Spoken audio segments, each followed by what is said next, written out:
Welcome to the Human Capital Innovations Podcast, your go-to source for personal, professional, and organizational growth and development. We hope you tune in often for all things people management, organizational development and change, organizational leadership, and social impact related. Maximize your personal and organizational potential with Human Capital Innovations Podcast.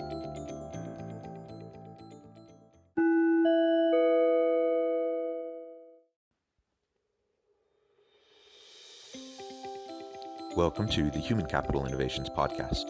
In this inspiring TED Talks HCI podcast episode, I explore Stacey Kramer's 2010 TED Talk, The Best Gift I Ever Survived.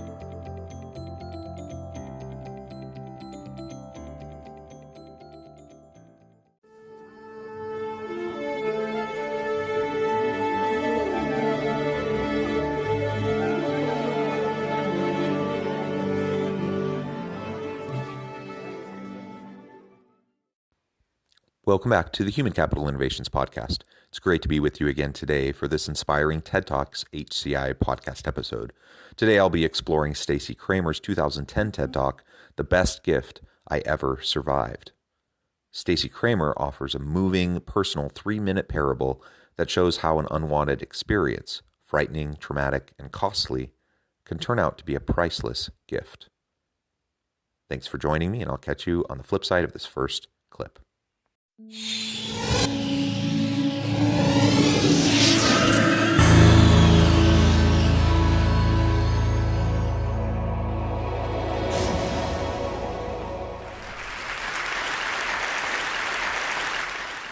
Imagine, if you will, a gift. I'd like for you to picture it in your mind. It's not too big, about the size of a golf ball. So envision what it looks like all wrapped up. But before I show you what's inside, I will tell you it's going to do incredible things for you. It will bring all of your family together. You will feel loved and appreciated like never before, and reconnect with friends and acquaintances you haven't heard from in years. Adoration and admiration will overwhelm you. It will recalibrate what's most important in your life. It will redefine your sense of spirituality and faith. You'll have a new understanding and trust in your body. You'll have unsurpassed vitality and energy. You'll expand your vocabulary, meet new people, and you'll have a healthier lifestyle. And get this, you'll have an 8-week vacation of doing absolutely nothing. You'll eat countless gourmet meals. Flowers will arrive by the truckload.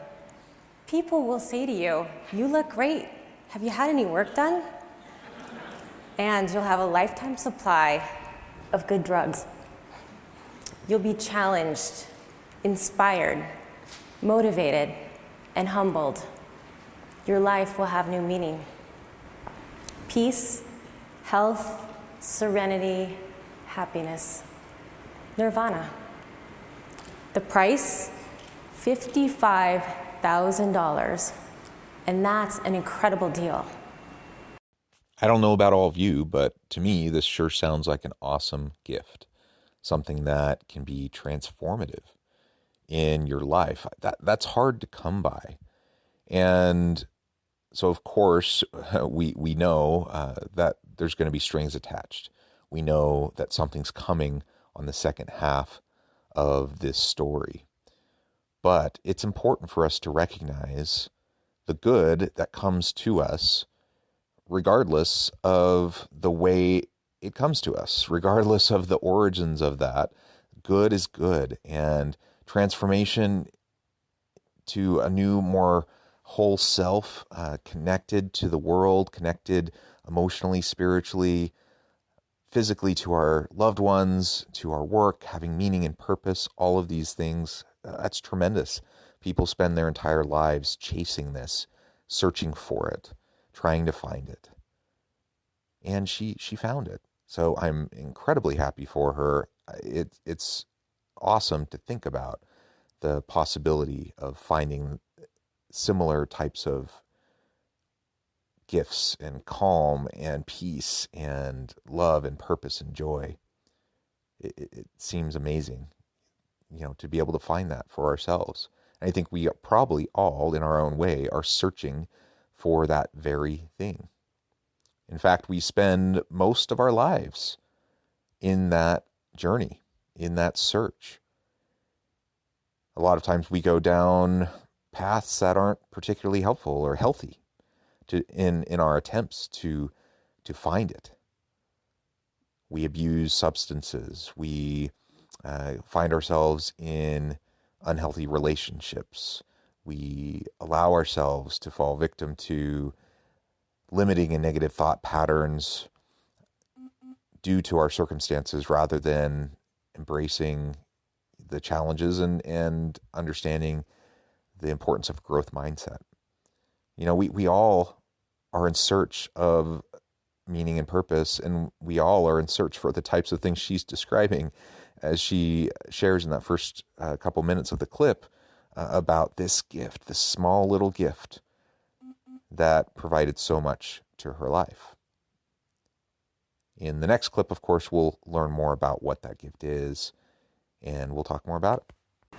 By now, I know you're dying to know what it is and where you can get one. Does Amazon carry it? Does it have the Apple logo on it? Is there a waiting list? Not likely. This gift came to me about 5 months ago and looked more like this when it was all wrapped up. Not quite so pretty. And this. And then this. It was a rare gem, a brain tumor, hemangioblastoma, the gift that keeps on giving. And while I'm okay now, I wouldn't wish this gift for you. I'm not sure you'd want it, but I wouldn't change my experience. It profoundly altered my life in ways I didn't expect, in all the ways I just shared with you. So the next time you're faced with something that's unexpected, unwanted, and uncertain, consider that it just may be a gift. Namaste.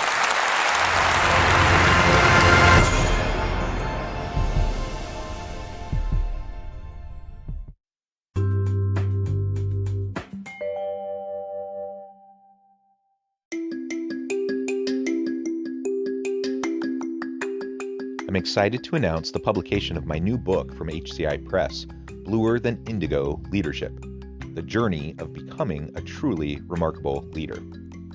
Early in my adult life, I learned about an Asian proverb that translates as bluer than indigo.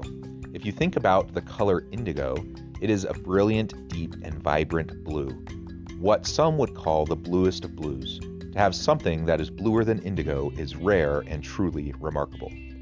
Contrary to popular myth, there is no one-size-fits-all or cookie-cutter approach to effective leadership. There's no silver bullet, no secret sauce, no go-to model that will solve all of our problems. The truth is, great leaders have all had their unique strengths and flaws, and have all had to discover and then pave their own distinctive path in their life's journey to fulfill their leadership potential. Bluer Than Indigo Leadership will help you discover your own path and explore those ordinary, everyday actions that will help you respond to an uncertain future and produce extraordinary results for individuals, teams, and organizations.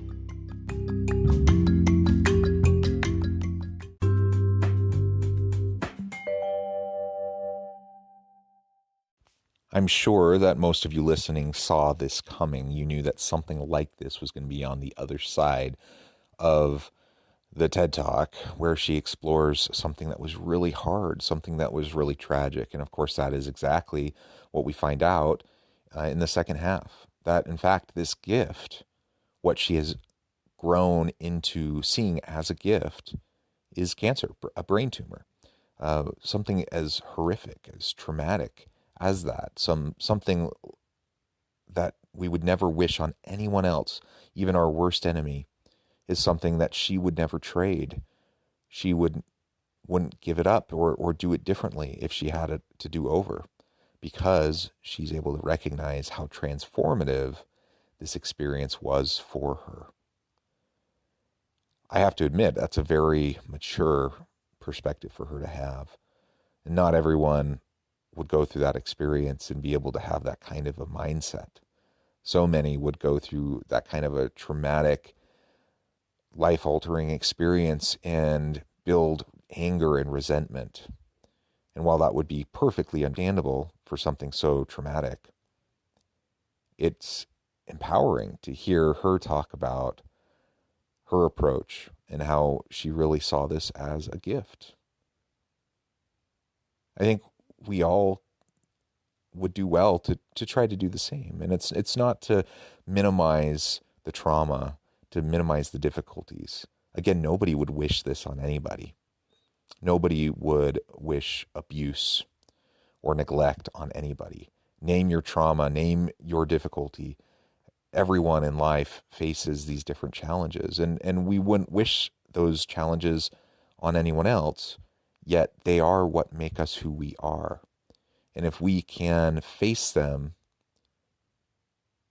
stand up to them, face them with maturity and focus on those things that we can learn from them, lean into the difficulty, lean into the pain, lean into the trauma, not to give into it, but allowing ourselves to learn from it. That's where transformative power comes from in life. And as she notes, and as I mentioned earlier on in this episode, that can be very difficult to find. People spend their entire lives trying to find that meaning and purpose that she has found, that connection that she has found.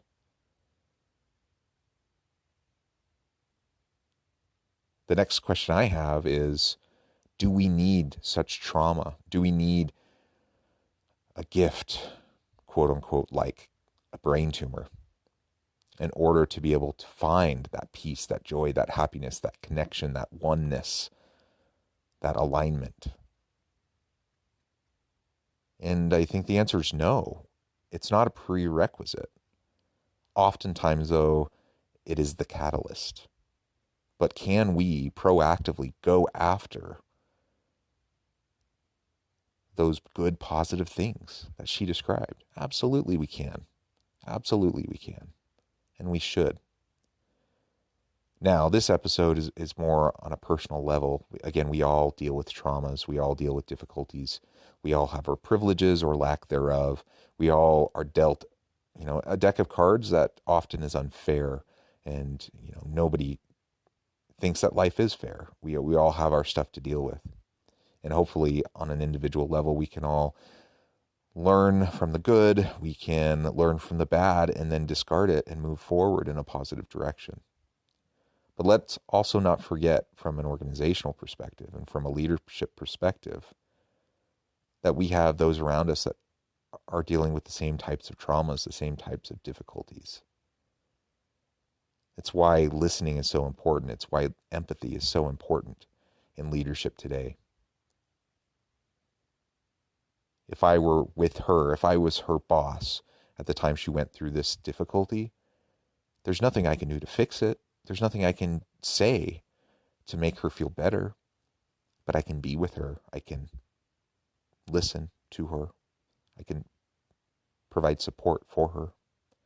And those are the types of things that we as leaders need to be able to do.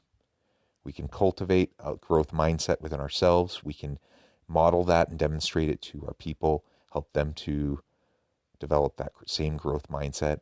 And as we have a growth culture within our organization, within our team, our people are going to be better equipped to deal with the blows that life throws at them. We all will have them. It's inevitable. But we can overcome them. We can learn from them, we can grow from them, and we can come out better for it. That's something I'm forever grateful for. Thanks for joining me for this episode of the Human Capital Innovations Podcast. As always, I hope you stay healthy and safe, that you can find meaning and purpose at work each and every day, and I hope you have a great week.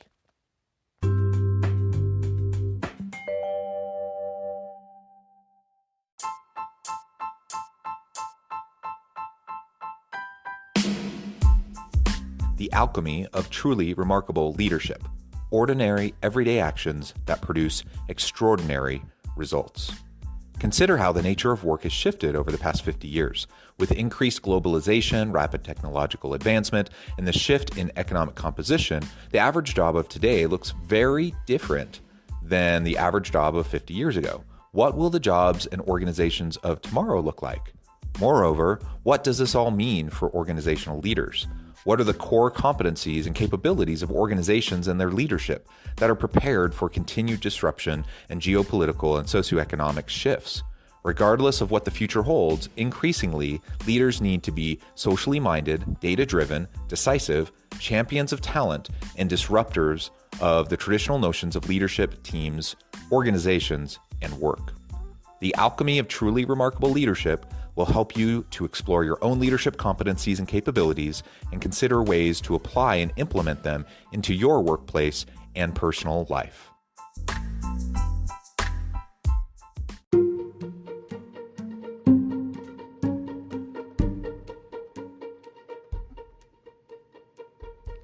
Check out Human Capital Innovations magazine, Human Capital Leadership.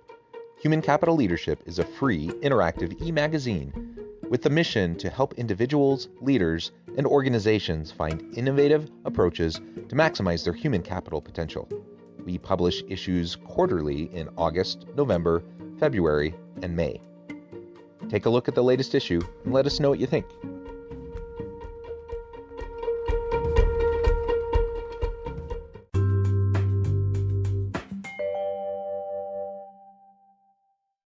Thanks again for joining us for this episode of the Human Capital Innovations Podcast. I hope you stay healthy and safe and that you have a great week.